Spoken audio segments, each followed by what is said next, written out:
اللهم صل على سيدنا محمد يا رب صل وسلم دائما أبدا على حبيبي محمد صلی اللہ علیہ وسلم ہم پر کوئی جھوٹ گھڑتے تو ہم آپ کا دایاں ہاتھ پکڑتے اور شہرک کاٹ ڈالتے، یعنی اپنی طرف جھوٹ کو منسوب نہیں ہونے دیتے۔ اس پر میں نے بیان کیا تھا کہ کوئی بھی ایسی شخصیت جو اللہ کی طرف غلط بات کو منسوب کر رہی ہو اور لوگوں میں اس کا اثر رسوخ بھی ہو تو اللہ ایسے شخص کو پنپنے نہیں دیتے، اس کو رسوا کر دیتے ہیں اللہ تعالیٰ۔ تو نبوت کا دروازہ تو بند ہے، اب ظاہر ہے یہ کام مذہبی اسکالرز کر سکتے ہیں، تو مذہبی اسکالر بھی کوئی ایسی بات کریں گے جن کو فالو کرنے سے لوگ گمراہ ہو رہے ہوں تو اللہ اس کو بھی نہیں پنپنے دیتے۔ ہاں یہ بات ضرور ہے کہ اللہ تعالیٰ اس کو پنپنے تو نہیں دیتے، لیکن کچھ نہ کچھ احمق اور بیوقوف لوگ ہر دور میں بہت سے لوگوں کے پیچھے لگتے ہیں، اور ایسے ایسے بیوقوفوں کے پیچھے لگتے ہیں کہ آدمی حیران ہوتا ہے کہ یہ شخص جسے نہ بولنے کی طاقت ہے نہ اس کے پاس معلومات ہیں۔ یہ روحانی لوگوں کو دیکھ لو نا، جو روحانی ڈرامے باز ہوتے ہیں نا، ان کا حلقہ بہت بڑا ہوتا ہے، ان کا حلقہ بہت بڑا ہوتا ہے۔ تو آپ کہہ سکتے ہیں کہ یہ تو ڈرامے باز ہوتے ہیں تو اتنے لوگ ان کو فالو کیوں کرتے ہیں، اللہ ان کو پنپنے کیوں دے رہا ہے؟ اصل میں اللہ تو پنپنے نہیں دے رہا ہوتا۔ سب سے بڑی بات یہ کہ ان کی جو باتیں ہوتی ہیں نا، ان کے نہ کوئی سر ہوتا ہے نہ کوئی پیر ہوتا ہے، تو عقل مندوں کی نظر میں 2-3 جملوں سے ہی ان کی حیثیت سامنے آ جاتی ہے۔ لیکن ایک مشہور مقولہ ہے کہ اگر اللہ عقل سے پیسے دیتا تو بے وقوف لوگ بھوک سے مر جاتے۔ تو ایسے ہی یاد رکھو، یہ جو فین فالوئنگ ہے یا عقیدت محبت، اس میں بے وقوف لوگ جیسے رزق میں بہت دفعہ آگے ہوتے ہیں نا، تو بے وقوف لوگ ان چیزوں میں بھی آگے ہوتے ہیں۔ بے وقوفوں کی جو عقیدت ہے نا وہ بہت خطرناک ہوتی ہے، کیونکہ اس کے لیے کوئی دلیل کی ضرورت نہیں ہوتی۔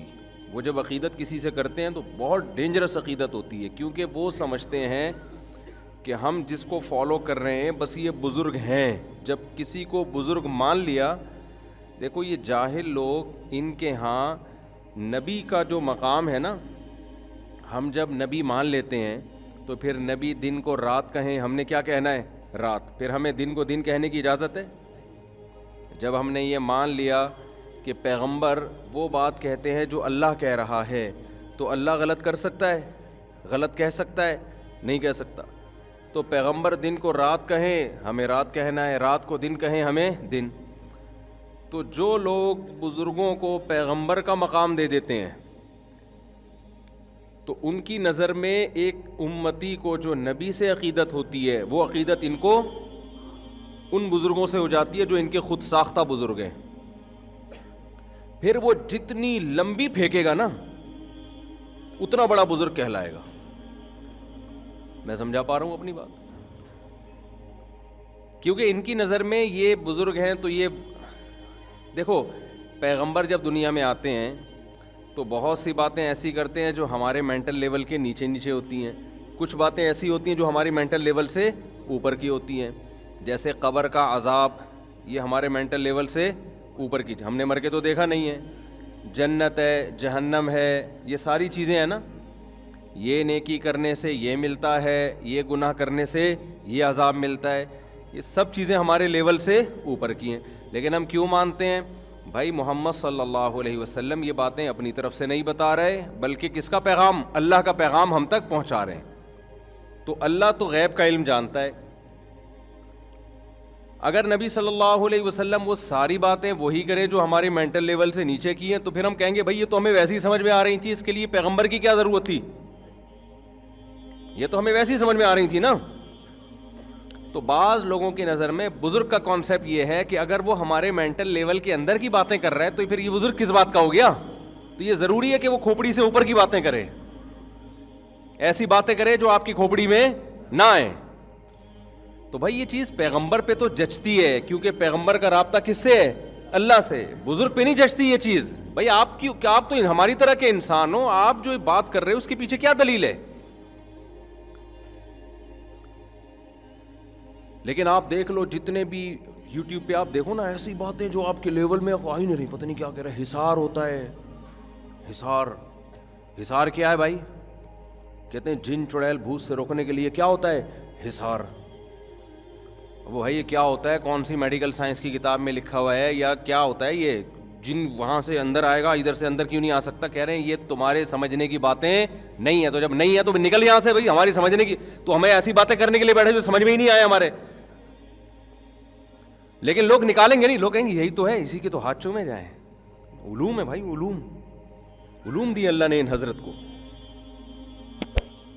ایک کانسیپٹ جن چڑیل بھوت کا وہ ہے جو اسلام نے دیا ہے, وہ ہم مان لیتے ہیں بھائی اللہ جانتا ہے. ہم چڑیل تو نہیں ہوتی, جن کی لیڈی کو چڑیل کہہ دو آپ پیار سے. ظاہر ہے جیسا جن بھیانک ہوتا ہے اس کی وائف بھی ایسی بھیانک ہی ہوگی نا. کیا خیال ہے؟ تو اردو میں اس کا نام چڑیل رکھ لیا. وہ ایک آدمی کی بیوی پہ جن آ گیا نا, تو کسی نے آگے بتایا تیری بیوی پہ جن آ گیا ہے. کہہ رہا بھابھی پہ جن آ گیا ہے تو کہہ خود ہی بھگتے گا. اس کو ٹینشن ہی نہیں ہوئی, اس کو جن پہ ترس آیا. اس کو کس پہ ترس آیا؟ جن پہ. کہ یار غلط جگہ آ گیا جن. وہ ایک آدمی سے کسی نے پوچھا نا, اگر شیر حملہ کرے تیری ساس پہ اور تیری بیوی پہ تو کس کو بچائے گا؟ ساس پہ حملہ کیا اور بیوی پہ حملہ کیا تو کس کو بچائے گا؟ کہہ رہا شیر کو بچاؤں گا میں. مجھے پتہ ہے شیر کے ساتھ بچہ ہونے والا نہیں. تو علوم ہے, علوم سمجھتے ہیں. یوٹیوب پہ جتنا بڑا پھینکو ہوگا کہتے ہیں کہ یہ کیا ہے, علوم کی باتیں کر رہے. اچھا خوب سمجھ لو کہ ہمارے ہاں بڑا عالم, چاہے وہ میڈیکل سائنس میں ہو, وہ بھی تو ایک علم ہے نا میڈیکل, چاہے وہ دین کا علم ہو, کوئی بھی علم ہو, اس میں جو بھی ایسی باتیں کر رہا ہو جو پبلک کی سمجھ میں نہ آ رہی ہوں اس کو لوگ زیادہ پڑھا لکھا سمجھتے ہیں. حالانکہ یاد رکھو علم میں جب انسان کو پختگی ہوتی ہے نا تو وہ جب جس طبقے سے بات کر رہا ہوتا ہے ایسے الفاظ میں بات کرتا ہے کہ اس طبقے کی سمجھ میں بات آتی ہے. یہ علم کی علامت ہے, لیکن اس کو لوگ علم نہیں سمجھتے. میں تو بہت سرچ کرتا ہوں نا یوٹیوب پہ جو ڈاکٹرز کیا کہہ رہے ہیں, حکیم کیا کہہ رہے ہیں. آپ دیکھو کوئی ڈاکٹر ایسی بات ہے ساری ٹرمز استعمال کر رہا ہوگا میڈیکل سائنس کی, ایک لفظ سمجھ میں نہیں آ رہا ہوگا, نیچے لوگوں نے برا بھلا کہا ہوگا بھائی کوئی ایسی بات کرو جو ہماری کھوپڑی میں تو آئے نا. لیکن کیا ہوتا ہے کہ بھائی ہے پڑھا لکھا, ہے کیا ہے پڑھا لکھا ہے. تو یہ پڑھا لکھا ہونے کی علامت نہیں ہے. پڑھا لکھا جب ہوتا ہے جب انسان کو علم میں رسوخ ہوتا ہے نا, کمال ہوتا ہے, تو پھر وہی ٹرمز کو اس طرح استعمال کر کے لوگوں کو سمجھاتا ہے لوگوں کی زبان میں. یہ جس کو علم پر قدرت ہوگی نا, عبور ہوگا, اس کو جیسے گھوڑے کی لگام جب اپنے ہاتھ میں ہوتی ہے نا تو جہاں چاہے گھوڑے کو گھماؤ آپ. اس لیے کہتے ہیں جو بڑا شاعر ہے نا اس کی شاعری آسان ہوتی ہے, جو چھوٹے شاعر ہیں ان کی شاعری مشکل ہوتی ہے, کیونکہ شعر کے ذریعے بات کو سمجھانے کے لیے مشکل الفاظ کا سہارا لینا آسان ہے, آسان کا سہارا لینا مشکل ہے. آسان الفاظ کا جب ہی آپ سہارا لیتے ہیں جب آپ کے پاس الفاظ کا ذخیرہ بہت زیادہ ہو. جب ذخیرہ زیادہ نہیں ہوتا تو وزن ملانے کے لیے مشکل الفاظ شاعر لے رہا ہوتا ہے, اور جب وہ کمال پیدا ہو جاتا ہے نا تو اس کو پتہ ہے اس کا آلٹرنیٹ میرے پاس آسان الفاظ میں بھی مل جائے گا, تو وہ آسان الفاظ کی سلیکشن کرے گا. نیا شاعر یہ کام نہیں کر سکتا. لیکن جو مشکل الفاظ استعمال کرتا ہے لوگ کہتے ہیں بڑا شاعر, جو آسان الفاظ استعمال کرتے ہیں لوگ کہتے ہیں چھوٹا شاعر. آپ شاعروں سے پوچھیں وہ ایک شاعر گزرا ہے نا ابھی جس کا انتقال ہو گیا, کیا نام تھا ابے, وہ جان ایلیا نا. تو جان ایلیا کی شاعری نا بہت آسان الفاظ تھے اس میں. تو ان کا کوئی محترم شاعر تعارف کروا رہے تھے کہ مجھے وہ الفاظ بڑے اچھے لگے جس نے تعارف کروایا نا, کہ آسان شاعری کی دشوار گزار گھاٹیوں سے گزرنا یہ جان ایلیا کا کام ہے. تعارف دیکھیں آپ, اب مجھے پورے الفاظ یاد نہیں ہے. آسان شاعری کی دشوار گھاٹی. تو میں نے کہا یہ بندہ ادب کے لحاظ سے بڑا خاندانی آدمی ہے جس نے یہ انٹروڈکشن کروایا نا جان ایلیا کا, کہ آسان شاعری کی دشوار گھاٹی. کیا مطلب؟ آسان شاعری بڑی دشوار ہے, دشوار شاعری بہت آسان ہے. تو میں نے کہا یار یہ جو ورڈنگ اس نے یوز کی ہے نا, یہ بڑی خاندانی الفاظ استعمال کی. یہ خود اس کی علامت ہے, جو انٹروڈکشن کروا رہا ہے وہ بھی کوئی اردو پہ بڑا کنٹرول ہے اس کو. تو اسی طرح یاد رکھو, یہ ہمارے نبی صلی اللہ علیہ وسلم کی آپ احادیث دیکھ لیں جو آپ نے واضح و نصیحت کی باتیں کی ہیں, بے انتہا آسان, اتنی آسان کہ اس سے زیادہ آسان ہو نہیں سکتی. قرآن دیکھ لو جو واضح و نصیحت کی باتیں ہیں. ہاں جو مسائل کا علم ہے وہ مشکل ہے, اس کے لیے تو پھر یہ تو خود قرآن نے بیان کر دیا کہ مشکل ہے, اور اس میں غور و فکر کا حکم دیا. کچھ چیزیں آسان ہیں, کچھ ساری مشکل بھی نہیں ہیں. بیسک چیزیں تو بہت آسان بیان کرتی ہیں, پھر آگے اس کی گہرائی میں جائیں گے تو اس میں پھر اجتہاد کرنا پڑتا ہے. لیکن جو واضح و نصیحت کی باتیں, جو موٹیویشن کی باتیں, جو قرآن کی مثالیں ہیں, وہ اتنی آسان کہ ہمارے ہاں جب کوئی عربی گرامر پڑھتا ہے نا طالب علم, یا عربی سیکھتا ہے, تو سب سے پہلے درجے میں اس کو قرآن سمجھ میں آنا شروع ہو جاتا ہے, باقی چیزیں بعد میں آتی ہیں. اس سے پتہ چلتا ہے کہ اس دور میں جو عربی تھی, جو مدارس میں پڑھائی اور سکھائی جاتی ہے, اس عربی سیکھنے کے بعد سب سے پہلے کیا سمجھ میں آنا شروع ہوتا ہے؟ قرآن. بہت آسان آیتیں قرآن کی. قرآن میں ایسا بھی ہوتا ہے کہ سبجیکٹ اور جو خبر ہے نا, جو سبجیکٹ کے بارے میں کچھ بتایا جا رہا ہے, جو بھی ورب ہے, اس میں جب فاصلہ زیادہ ہو جائے نا تو اللہ اس سبجیکٹ کا تکرار کرتے ہیں. ثم ان ربک للذین عملوا السوء بجہالۃ, وہ پوری آیت کیا ہے بھائی؟ ثم ان ربک عملوا السوء بجہالۃ ثم تابوا من بعد ذلک واصلحوا ان ربک من بعدها لغفور الرحیم. دیکھو اللہ تعالیٰ یہاں کیا بتا رہے ہیں, تمہارا رب ان لوگوں کے لیے جنہوں نے جہالت میں گناہ کر لیا اور پھر انہوں نے توبہ کر لی. تو ہونا یہ چاہیے تھا آیت میں کہ تیرا رب ان لوگوں کے لیے جنہوں نے گناہ کیا جہالت میں اور پھر انہوں نے توبہ کر لی, غفور اور رحیم ہے. یہ جملہ کمپلیٹ ہو گیا کہ نہیں ہو گیا بھائی؟ کتنی زبردست بلاغت کی بات ہے. دیکھو یار, اللہ تعالیٰ فرما رہے ہیں تیرا رب ان لوگوں کے لیے جنہوں نے جہالت میں گناہ کیا لیکن پھر توبہ کر لی, غفور اور رحیم ہے. لیکن غفور اور رحیم کس کی بات ہو رہی ہے؟ رب ہے. تو رب وہ تھوڑا دل یعنی پیچھے رہ گیا نا, اس لیے اللہ نے اس رب کا دوبارہ تکرار کیا, ان ربک من بعدہا, تیرا رب غفور اور رحیم ہے. نہیں یہ بات سمجھ میں, لمبے لمبے سینٹنس نا انسان کو ٹینشن میں ڈال دیتے ہیں. لمبے لمبے سینٹنس انسان کو ٹینشن میں ڈال دیتے ہیں. کہ مثال کے طور پر یوں کلام ہوتا, تیرا رب ان لوگوں کے لیے جنہوں نے جہالت میں گناہ کیا پھر اس کے بعد توبہ کر لی. تو ہم گناہ اور توبہ کی طرف چلے جاتے, یہ بھول جاتے کہ بات کس کی ہو رہی ہے. بات تو رب کی ہو رہی ہے, اس کی ایک صفت بیان کی جا رہی ہے کہ وہ غفور بھی ہے اور رحیم بھی. لیکن رب کا تذکرہ وہ تاخیر ہو گئی نا, اس میں پیچھے گزر چکا ہے, بیچ میں دوسرے جملے آ گئے. اب اگر اللہ کہتے کہ تیرا رب ان لوگوں کے لیے جنہوں نے گناہ کیا جہالت میں پھر ایمان بھی لے آئے اور توبہ بھی کر لی, غفور رحیم ہے, تو ایک دم انسان کو ٹینشن ہوتی ہے کہ جھانکنا پڑتا ہے, پیچھے دیکھنا پڑتا ہے کہ کس کی بات ہو رہی ہے. اب چونکہ مبتدا یعنی سبجیکٹ جس کی بات ہو رہی ہے اس کے بیچ میں لمبا سینٹنس آ گیا ہے, تو اللہ نے ان ربک من بعدہا, تیرا رب ان سب چیزوں کے بعد بھی غفور الرحیم ہے. اب من بعدہا میں اللہ نے پھر یہ نہیں کہا کہ جو جرم کر لیں اور توبہ کریں, بلکہ من بعدہا کا مطلب ان سب کے بعد بھی کیا ہے, تیرا رب غفور اور رحیم ہے. تو قرآن میں بہت ملے گا, یہ بہت آسان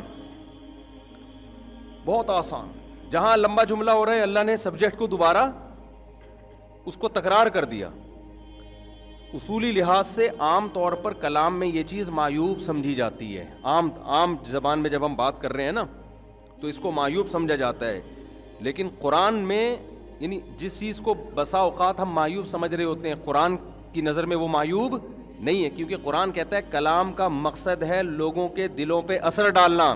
تو اثر ڈالنے کا وہ طریقہ اختیار کرنا کہ آپ زبان کے قوانین میں الجھ کے رہ جاؤ اور وہ کلام مؤثر نہ ہو. اس سے بہتر ہے قانون توڑ دو, لیکن کلام اس طرح انداز سے کرو کہ لوگوں کے دلوں پہ اثر کرے. نہیں یاری کھوپڑی میں میرا خیال ہے, دیکھو کھوپڑی کا لفظ سنتے ہی ایک دم لوگ مائل ہو جاتے ہیں, حالانکہ کھوپڑی کا لفظ نامناسب ہے. عام آپ کہیں رشتہ لینے کے لیے جاؤ اور آپ سسر صاحب سے بولو, ہونے والے سسر سے, کہ آپ کی کھوپڑی میں بات آ گئی ہے کہ میں مناسب ہوں آپ کی بچی کے لیے, فوراً کک آؤٹ کر کے نکال دیں گے. بولیں گے تمہیں بات کرنے کی تمیز نہیں. اب آپ دلیل دیں کہ مفتی طارق مسعود تو جمعے کے بیان میں کہتے ہیں کھوپڑی میں بات آ رہی ہے کہ نہیں آ رہی. تو ایک ہی لفظ کھوپڑی ایک جگہ پہ نامناسب ہے, دوسری جگہ پہ کیا ہے, عین مناسب ہے. ہم بھی کہیں اللہ نہ یعنی استغفر اللہ, کہیں اگر گھر والے سن رہے ہوتے ہیں بھی رہنے تو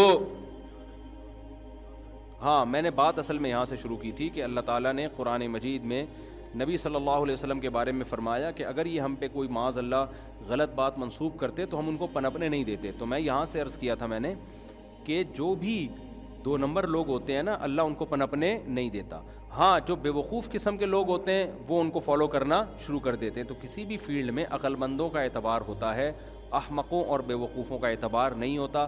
تو یہ جو روحانی عامل ہے نا, جو بڑی گہری حصار اور جن بھوت, وہ اس کی باتیں آ رہی تھیں, تو جن بھوت کا ہمیں, بھوت تو نہیں, جن کا تو ہمیں قرآن و سنت سے ثبوت ملتا ہے. ہم مانیں گے اللہ نے کہہ دیا, لیکن اس کی کیا کیفیت ہوتی ہے, وہ قابو میں آتے ہیں نہیں آتے, ان چیزوں کا قرآن میں کوئی تذکرہ نہیں ہے. لہذا یہ عامل جو دعویٰ کرتے ہیں ہم نے جنات قابو میں کر لیے, یہ کر لیا, وہ بھائی یہ تمہاری اپنی کہانی ہے, یہ ہماری کھوپڑی میں نہیں آتی. میں نے آج تک کوئی جن کسی عامل کے قابو میں نہیں دیکھا. البتہ عامل جنات کے قابو میں بہت دیکھے, میں نے بہت دیکھے کہ اس پہ جن آیا ہوا ہوتا ہے, خود اس کو کنٹرول کیا ہوا ہوتا ہے جن نے. تو ایسا بہت ہوتا ہے. ایسا نہیں ہوتا کہ عامل جنات کو قابو میں لے لیں. سمجھتے ہو گے نہیں سمجھتے, تو ان چیزوں میں پڑھ کے تو ان کے فالوورز جو زیادہ ہوتے ہیں نا, تو وہ اس لیے کہ وہ مینٹل لیول سے اوپر کی باتیں کر رہے ہوتے ہیں. تو 2 طرح کے لیڈر ہوتے ہیں یا 2 طرح کے لوگ ہوتے ہیں جن کو لوگ فالو کرتے ہیں. ایک وہ جو مینٹل لیول کے نیچے کی بات کرتے ہیں, ان کی بات آسان ہوتی ہے, 2-2-4 کی طرح ہوتی ہے, ان کو عقل مند لوگ فالو کرتے ہیں.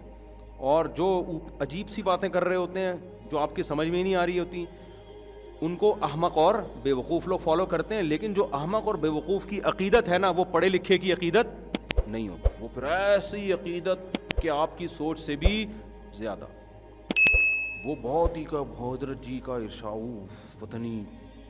تو خوب سمجھ لو, اپنی زندگی کا اصول بنا لو کہ جو شخص بھی ان لاجیکل باتیں کر رہا ہے اس کے پیچھے کبھی بھی مت چلو. ہاں یہ ضرور ہے, کسی کے شارٹ کلپ دیکھ کے یہ اندازہ لگا لینا کہ یہ اس کی بات ان لاجیکل ہے, فوراً کسی کے بارے میں فیصلہ مت کرو. بعض دفعہ ہمارا کوئی کلپ چل رہا ہوتا ہے, ادھورا کلپ ہوتا ہے, لوگ کہتے ہیں مفتی صاحب نے ان لاجیکل بات کی ہے. وہ جتنے آپ کے اشکالات ہیں نا, وہ دوسرے بیان میں اس تمام اشکالات کے جوابات موجود ہوتے ہیں. سمجھتے ہو؟ تو سننا بھی اسی کو ہے, اور اپنی زندگی کا جو لاہ عمل ہے نا, وہ بھی لاجک کے تحت گزارنا ہے. خوب سمجھ لو. دیکھو, مذہب کی جو تعلیمات لاجک کے مطابق ہوں یا نہ, ان میں تو اسلام کو ماننا ہے. وہ تو اللہ میاں نے جب کہہ دیا تو اللہ سے زیادہ کوئی جاننے والا نہیں ہے, اس سے زیادہ کسی کا علم نہیں ہے. لیکن جہاں مذہب کی گائیڈنس نہیں ہے, مذہب کی رہنمائی نہیں ہے, وہاں پھر آپ نے 100% عقل کو ہی استعمال کرنا ہے, تانے بانے ملانے ہیں. ایک مثال دے کر بس بیان کو ختم کرتا ہوں. یہ مثال میں پہلے کئی دفعہ دے چکا ہوں, لیکن بیان کمپلیٹ ہو جائے گا اس مناسبت سے. دیکھو, ہم نے علماء سے سنا ہے کہ اگر آپ شریعت کی مخالفت کرو گے نا, توبہ استغفار سے وہ گناہ آپ کا معاف ہو جائے گا. فطرت کی مخالفت کرو گے تو جو سزا ملے گی وہ توبہ استغفار سے نہیں ٹلتی. ہمارے ہاں بہت سے لوگ جو شریعت کو فالو کرتے ہیں وہ عقل کے خلاف چلنا شروع ہو جاتے ہیں اور اس کو توکل کا نام دے دیتے ہیں. مثال کے طور پر ایک آدمی خدا نخواستہ اس نے کوئی جرم کیا، بد نظری ہو گئی اس سے، شریعت کے خلاف کیا نا، کسی بھی عالم مفتی کے پاس آئے گا، عالم مفتی پوچھے گا اس سے بھائی تم سے کیا جرم ہوا، وہ کہتا ہے بھائی مجھ سے بد نظری ہوئی ہے، مجھے بتائیں اس کی کیا تلافی ہے، تو وہ کیا کہے گا، کیا کرو، توبہ کرو۔ توبہ کرنے سے اس کے تمام سائیڈ ایفیکٹ کیا ہو جائیں گے، ختم۔ التائب من الذنب کمن لا ذنب لہ، حدیث میں آتا ہے گناہ سے توبہ کرنے والا ایسا ہے جیسے اس سے گناہ کبھی ہوا ہی نہیں ہے۔ ایک غلطی ہے۔ دوسری غلطی کیا ہے، موم بتی جل رہی تھی، آگ لگی ہوئی ہے اس میں، آپ نے کہا یار میرا ایمان اپنا میں جانچتا ہوں ذرا، میرا اللہ پہ توکل، آگ پہ زیادہ توکل ہے یا اللہ پہ زیادہ ہے؟ تو میں اللہ پہ توکل کرتا ہوں، اس موم بتی میں ہاتھ ڈالوں گا، اللہ چاہے گا تو ہاتھ میرا نہیں جلے گا۔ آپ نے اس انگلی میں، اس آگ میں انگلی داخل کر دی، وہ آگ لازماً آپ کے ہاتھ کو جلائے گی، کیونکہ آپ ابراہیم علیہ السلام نہیں ہیں۔ اللہ نے ابراہیم علیہ السلام سے وعدہ کیا تھا کہ آگ میں ڈال دیں گے میں بچا لوں گا، آپ میرے اور آپ سے اللہ نے ایسا کوئی وعدہ نہیں کیا۔ اس لیے اللہ پہ توکل کا سہارا لے کے ہمارے لیے آگ میں انگلی داخل کرنا جائز ہو جائے گا؟ جائز نہیں ہوگا، کتنا بھی توکل ہو۔ آپ نے کہا یار اللہ سے ہوتا ہے، ہمارے تبلیغ والے کہتے ہیں بالکل صحیح کہتے ہیں کہ اللہ سے ہوتا ہے، اللہ کے غیر سے نہیں ہوتا۔ آپ نے کہا اچھا اللہ سے ہوتا ہے تو میں ابھی بجلی کے کھمبے میں نا یہ جو ہے نا، یہ آپ تک پلک لگاتے میں 2 انگلیاں ڈالوں گا اور تم بٹن آن کر دینا، اللہ کا حکم ہوگا تو کرنٹ لگے گا، نہیں لگے گا، نہیں حکم ہوگا تو نہیں لگے گا، اور مجھے یقین ہے کہ اللہ کا حکم ہوگا کہ نہیں لگے گا۔ آپ نے انگلیاں ڈالیں اور جیسے ہی آن ہوں گے تو آپ مریں گے۔ آپ کے بچنے کا ایک ہی طریقہ ہے کہ کوئی آپ کو بچانے کی کوشش کرے۔ آپ کو اگر جو بچانے کی کوشش کرے گا نا تو پھر آپ بچ جائیں گے، وہ کیا ہو جائے گا، کیونکہ کرنٹ پارسل ہو جائے گا ادھر کو، کہتے ہیں اس کو کرنٹ لگا ہوا، اس کو اگر کھینچو بھی نا تو وہ بچ جائے، آپ کے مرنے کے چانسز بڑھ جاتے ہیں۔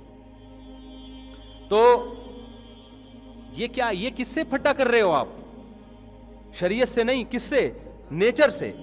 اللہ کے نیچر کے جو اصول ہیں وہ تبدیل نہیں ہوتے، وہ تو کبھی معجزہ ہو جائے تو ہو جاتے ہیں، ورنہ نہیں ہوتے، وہ کبھی بھی تبدیل نہیں ہوتے۔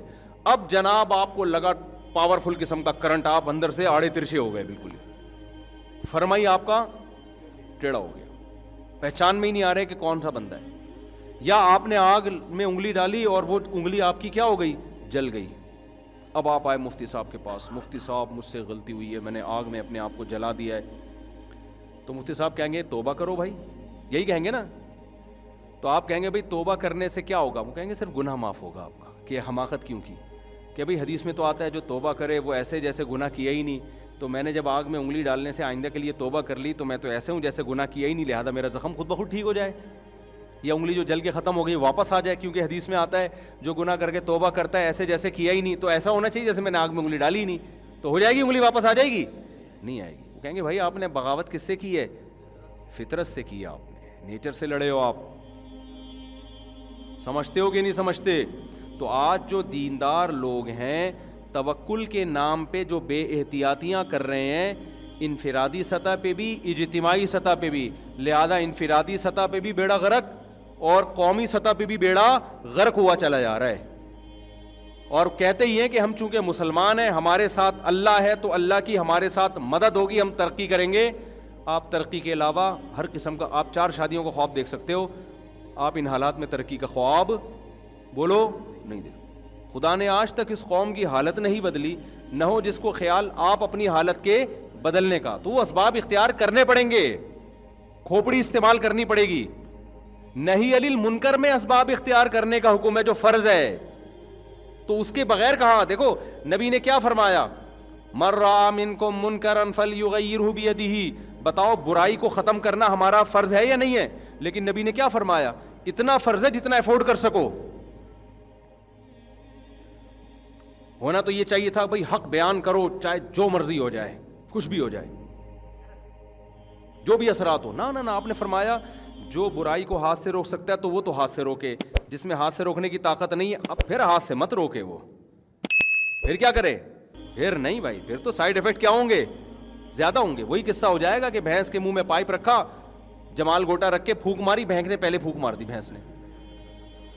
تو آپ کی طاقت ہے نہیں، سامنے والا پاورفل ہے، آپ نے اس کو برائی سے روکنے کی زبردستی کوشش کی، جو اس نے کوشش کی تو آپ سوسائٹی میں کسی قابل رہے نہیں. تبھی تو حکمرانوں کے خلاف مسلح بغاوت سے اسی وجہ سے منع کیا جاتا ہے کہ آپ برائی کو ختم کرنے کے لیے سسٹم کو چینج کرنے کی کوشش ضرور کرو, مگر ایک پاورفل ریاست کے خلاف جب آپ طاقت کا استعمال کرو گے تو آپ جو پھونک لگاؤ گے نا وہ برداشت ہو جائے گی. حکومت نے جو پھونک لگائی نا اس سے آپ کی پھونک ہمیشہ کے لیے نکل جائے گی. تمام فقہا لکھتے ہیں کہ مسلح تحریکوں کے لیے ضروری ہے کہ اسباب کی دنیا میں طاقت ہو. ایسا نہیں کہ آپ اٹھے اور جناب ایک دم کر کے یوں کر دیا آپ نے. آپ دیکھنا پڑے گا کہ آپ میں کتنی پاور ہے لڑنے کی. نہیں ہے تو کوئی اور کام کرو. اس کو لوگ یہ تعبیر کرتے ہیں اچھا اس کا مطلب کچھ بھی نہ کریں, سسٹم کو تبدیل کرنے کی کوشش نہ کریں. ہم کہتے ہیں بھائی کرو, مگر طریقہ وہ نہ ہو کہ جو رہا سہا ہے اس سے بھی جاؤ. آپ کرو ضرور, آرام سے بیٹھنا کہاں جائز ہے, لیکن طریقہ وہ استعمال کرو جس کو آپ افورڈ کر سکتے ہو اور اسباب کی دنیا میں اس سے کچھ امید بھی ہو. آج کسی نے طنز کیا تبلیغ والوں پر نا کہ تبلیغ والے نظام کی تبدیلی کی بات کرتے نہیں ہیں اور ذاتی تزکیے میں لگے ہوئے ہیں لوگوں کی, یعنی لوگوں کی اصلاح میں لگے ہوئے ہیں, سسٹم کی تبدیلی کی بات کرتے نہیں ہیں. کسی نے یوٹیوب پہ نا کمنٹس کیے ہوئے تھے کہ یہ لوگ جو ہے نا نظام کی تبدیلی کے لیے افراد تیار کرنا ضروری ہے یا نہیں ہے. یعنی ہر آدمی جس کو جدھر ٹھڑک نکالنی ہوتی ہے نا, اور یہ جو باتیں اس طرح کی کر رہے ہوتے ہیں نا, یہ نہ نظام کی تبدیلی کی کوشش کر رہے ہوتے ہیں نہ افراد پہ محنت کر رہے ہوتے ہیں. یہ صرف یوٹیوب پہ بیٹھ کے کمنٹس کر رہے ہوتے ہیں کہ فلاں یہ نہیں کر رہا, فلاں یہ نہیں کر رہا, فلاں وہ. بھائی اگر وہ ایک کام کر رہے تو دوسرا کام کر لو. جب نظام تبدیل کسی بھی سطح پہ ہوگا تو بندے بھی تو چاہیے ہوں گے نا, تو بندے تیار کرنا بھی نظام کی تبدیلی کی ایک بہت بڑی سیڑھی ہے. تو جس کو جہاں ٹھڑک نہیں, اور اکثر ایسی نیگیٹو باتیں وہ لوگ کر رہے ہوتے ہیں جو حقیقت میں صرف نظام تبدیلی کی باتیں ہی کر رہے ہوتے ہیں, اور باتیں کرنے پر گورنمنٹ کی طرف سے کوئی پابندی نہیں ہے. پریکٹیکل لائف میں وہ زیرو ہوتے ہیں, پھینک رہے ہوتے ہیں یوں ہونا چاہیے, یوں ہونا چاہیے, ایسے ہونا چاہیے, ویسے ہونا چاہیے. ہمارے ایک دوست ہے, وہ جب بھی کوئی تحقیقی مسئلہ ان کے پاس جاتا ہے وہ کہتے ہیں اس کا پہ ریسرچ ہونی چاہیے. میں ان کو بھیجتا کہ بھائی ریسرچ کر لو یار, کہہ رہے اس پہ ہونی چاہیے. میں نے کہا وہ تو مجھے بھی پتا ہے ہونی چاہیے تو کرو نا, آپ کو بھیجا اس لیے میں نے. ایک دن ان کو غصہ آ گیا کہ آپ, میں نے کہا تو چاہیے تو مجھے بھی پتا ہے کہ اس پہ ریسرچ ہونی چاہیے, آپ کو تو میں نے بھیجا اس لیے کہ آپ کر لو, اس پہ مجھے بتا دینا. بعض دفعہ میرے پاس کوئی بھیج رہے ہوتے ہیں کہ آپ اس کی تحقیق کرو, میں جواب میں لکھوں اس پہ تحقیق ہونی چاہیے, تو کہے گا تو ہمیں پتا چاہیے تو کرو نا. تو پھر میں اگر تحقیق کرتا ہوں تو خوش ہوتے ہیں, نہیں کرتا تو بولیں گے یار کیوں نہیں کر رہے. تو چاہیے کا لفظ مارکیٹ میں اس کا منجن بہت بکتا ہے, یہ بھی ہونا چاہیے وہ بھی ہونا چاہیے. جو کرنے والے لوگ ہیں وہ چاہیے کی بحث میں نہیں پڑتے, وہ غور و فکر کرتے ہیں کہ پاکستان میں نظام تبدیل ہونا چاہیے, پہلے سے ہمیں پتہ ہے ہونا چاہیے. وہ اس کے طریقوں پہ غور کر رہے ہوتے ہیں کہ کیسے سسٹم چینج ہو سکتا ہے, بیوروکریسی میں کیسے تبدیلی آ سکتی ہے, فوج میں کیسے اچھے لوگ اوپر جا سکتے ہیں, اسکولنگ سسٹم ہو. وہ تو ہر آدمی کا اپنا طریقہ ہے, تبلیغ والوں کا اپنا طریقہ ہے. بھائی بجائے اس کے کہ نیچے سے لوگ بھیجو, اوپر سے فوجیوں کو ہی چینج کر دو. اب فوج میں ٹھیک ہے بہت ساری برائیاں ہیں, لیکن بہت ساری اچھائیوں میں 90% دخل تبلیغ جماعت کا ہے. بس ابھی ختم کر رہا ہوں. فوج میں آپ کو کوئی بریگیڈیئر, کوئی کرنل, اتنی بڑی بڑی داڑھیوں والے, مذہب کی پابندی والے ملیں گے. میں نہیں کہہ رہا سارے تبلیغ سے متاثر ہیں, ایک بہت بڑا طبقہ کس سے متاثر ہے, تبلیغ سے. تو فوج میں کتنی بڑی تبدیلی کر دی. وہ کہہ رہے ہیں نظام میں تبدیلی نہیں لا رہے. بھائی فوج میں اتنی بڑی داڑھیوں والے, ورنہ اگر تبلیغ جماعت نہ ہوتی ہماری آرمی, اس بات کا بہت زیادہ امکان تھا کہ وہ 90% سیکولر لوگوں کے ہاتھ میں ہوتی. ابھی ایک کرنل مجھے ملے, ریٹائر ہو گئے, وہ تبلیغ میں نا ٹوپی پہن کے گشت کرتے پھر رہے ہیں. میں نے کہا حضرت وہ ریٹائر تو ابھی ہوئے نا, وہ تو ڈیوٹی کے دوران بھی کہتے ہیں یار ہم نے ساری زندگی سلوٹ, لوگ ہمیں مارتے تھے, ہم اس کو عزت سمجھتے تھے کہ لوگ ہمیں عزت دے رہے ہیں, سلوٹ کر رہے ہیں, ہمیں پتہ چلا عزت تو کون سی ہے, آخرت کی. تو میں نے کہا میں ان کو سمجھاؤں, وہ جو زندگی میں آپ کو کوئی مسالہ زیادہ لگ گیا نا ان کرنل صاحب پہ. میں نے کہا حضرت وہ جو آپ کو لوگ سلوٹ کرتے تھے وہ بھی دین کا حصہ تھا. ایک کنٹری ہے, اس میں اگر فوج کے ماتحت آدمی اپنے جو ہے نا آفیسر کو سلوٹ نہیں کرے گا تو یہ نظام کیسے چلے گا. اس کو بھی مذہب کا حصہ سمجھو نا. بعض لوگوں پہ مسالہ کیا لگ جاتا ہے, جون پور کے قاضی بن جاتے ہیں وہ, تو وہ اس کو غلط سمجھ رہے ہیں کہ جو مجھے سلوٹ مارا کرتے ہیں. میں نے کہا یہ تھوڑا زیادہ ہو گیا, اس کو تھوڑا سا کیا کر لیں, یہ تو سسٹم ہے, یہ تو سسٹم کا حصہ ہے, اور اس پہ تو اللہ کا شکر ادا کریں, اللہ نے آپ کو عزت دی ہے کہ ماتحت لوگ آپ کو سلوٹ کر رہے ہیں. ہاں تکبر نہ کرے انسان. تو ہر آدمی جو بھی پازیٹیو کام کر رہا ہے اس کو پروموٹ کرو. تبلیغ کا بہت بڑا کام ہے. تو بہت زیادہ اللہ نے کام لیا فوج میں اور بیوروکریسی میں, ججز ہیں بہت سارے, جو لگے جماعتوں میں. ہاں جو کام نہیں, جو شعبہ خالی ہے اس پہ آپ محنت کرو نا, اس پہ کیا کرو, اس پہ آپ محنت کرو. افراد ہی ٹھیک نہیں ہوں گے تو وہ سسٹم تبدیلی کی بات بھی ان کی کھوپڑی میں نہیں آئے گی. وہ کہے گا ابے مزے اڑا, یہ کیا سسٹم, اسلامی سلطنت, اسلامی ریاست, یہ سب فضول, معاذ اللہ فضول باتیں. تو مسجدیں آباد ہوتی ہیں اور لوگوں میں ایک شعور پیدا ہوتا ہے, تو لوگ ہی تو پھر آگے, پیغمبر تھوڑی آئیں گے دوبارہ کوئی, تو لوگ ہی, مسلمان ہی سارے کام کریں گے. تو اس لیے میں کیا عرض کر رہا تھا, بس بات کو ایک جملے میں اب سینٹنس میں ختم کرتا ہوں کہ ان لاجیکل کام آپ کو کرنے کی اجازت نہیں ہے اللہ پہ توکل کا لیبل لگا کے. تو جب نہیں علی المنکر میں نہیں ہے, اس میں نبی نے فرمایا اپنی استطاعت دیکھو, استطاعت ہے تو ٹھیک ہے, نہیں ہے تو زبان پہ آ جاؤ. فمن لم یستطع فبلسانہ, زبان سے کہنے پر اکتفا کرو. اور اگر اس کی بھی طاقت نہیں ہے فبقلبہ, تو بقلبہ کا مطلب یہ نہیں کہ دل میں, دل سے برا سمجھو. بقلبہ کا مطلب دل سے تبدیل کرو. دل سے تبدیل کا مطلب دل میں یہ نیت کر رکھو کہ اللہ ابھی تو میں بول بھی نہیں سکتا, جو مجھے ذرائع اور وسائل ملے نا, جتنا کام کرنے کی, جتنا برائی کو دنیا سے ختم کرنے کی, میں وہ تمام سوٹیبل ذرائع اور تمام سوٹیبل وسائل میں اختیار کروں گا. میں ایسے نہیں بیٹھوں گا, جتنے بھی جو بھی سوٹیبل طریقہ ہوگا تو وہ میں اختیار کروں گا. تو وہ نبی کا بھی یہی سیرت ہے, تمام انبیاء کی یہی سیرت ہے, اور قیامت تک یہی طریقہ چلے گا. ایسا کام کرنا جس میں لینے کے دینے پڑنے کا خطرہ ہو, تو کتنا ہی اچھا لیبل لگاؤ گے, کتنا ہی اخلاص ہوگا, تو اللہ اس میں آپ کی مدد نہیں کرے گا. جیسے ایک آدمی آگ میں انگلی ڈالتا ہے کسی ہندو کو دکھانے کے لیے کہ میری انگلی نہیں جلے گی, دیکھنا یہ اس کی علامت ہوگی کہ ہم سچے ہیں. تو اللہ نے کب تجھے کہا کہ بھائی تو تیرا ہاتھ نہیں جلے گا, پھر بھی ہاتھ جلے گا, ٹھیک ہے نا. ہاں بعض دفعہ اللہ کی طرف سے کسی پر الہام ہو جاتا ہے, جیسے کرامات کے ایسے واقع ہے. وہ الہام جیسے موسیٰ علیہ السلام کی ماں پر الہام ہوا, بچے کو صندوقچے میں ڈال دو ہم بچا لیں گے, پھر ان کے لیے صندوق میں ڈالنا کیا ہو گیا, حلال ہو گیا. وہ بعض دفعہ وہ اللہ کی طرف سے ایسا قوی الہام ہوتا ہے, وہ دوسرے کے لیے تو حجت نہیں ہوتا, لیکن جس پر ہوتا ہے اس کے لیے وہ حجت ہوتا ہے. لیکن اب الہاموں کا ایک نیا سلسلہ نہ کھل جائے کہ اچھا مجھے تو یہ الہام ہوا تھا کہ یوں کر لو یوں کر لو, وہ ایک الگ ٹاپک ہے, پھر اس پہ میں کبھی بات کروں گا انشاءاللہ. اللہ تعالیٰ سمجھنے کی عمل کی توفیق عطا فرمائے.